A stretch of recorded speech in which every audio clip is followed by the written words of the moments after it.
I'm looking at 4,500 new homes in 1 year.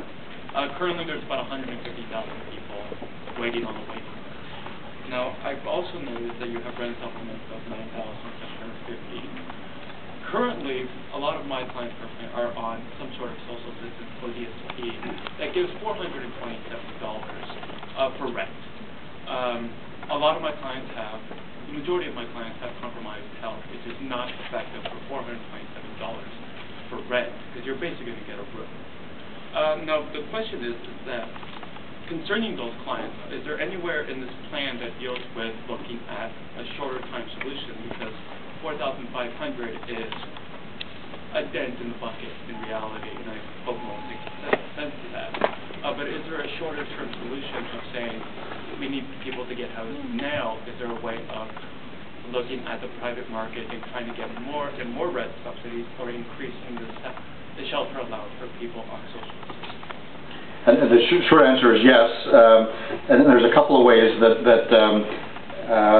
there are about 9,000 vacant private rental apartment units in Toronto, some of which are, of course, way up in the stratospheric end of the rent scale and would not be appropriate for rent supplements, because it just simply would not be a prudent use of public funds.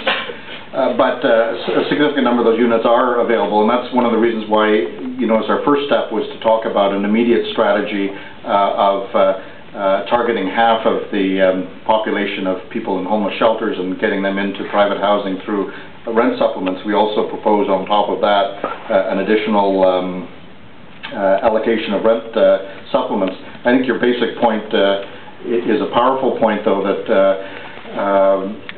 even if this entire plan were adopted tomorrow, it would take some time to deal with what has been a huge and growing disaster in terms of homelessness and affordable housing.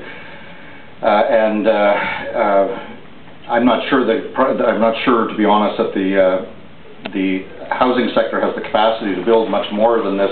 This target is about double what the sector was building in Toronto back in the early 1990s and late 1980s, at the peak of the federal and provincial programs.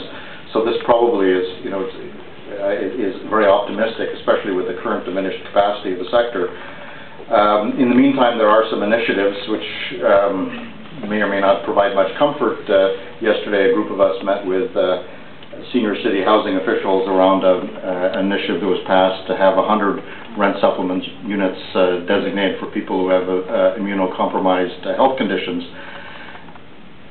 100 is pretty appalling, set against the overall need in the city, but 100 is better than nothing, I guess. And the hope is it's a foot in the door, and once these 100 get rolled out, then we can go back and say, fine, let's now start ramping up that particular initiative as well. The city does have, incidentally, we do mention that the city does have the authority under the Social Housing Reform Act to designate priority groups in terms of the waiting lists. They're able to house about 4,400 people a year through the waiting list because of natural rollover in the list. At the moment, they don't use that power very creatively, and that's part of the reason for this meeting yesterday, to come up with some definitions of what constitute immune-compromised health conditions.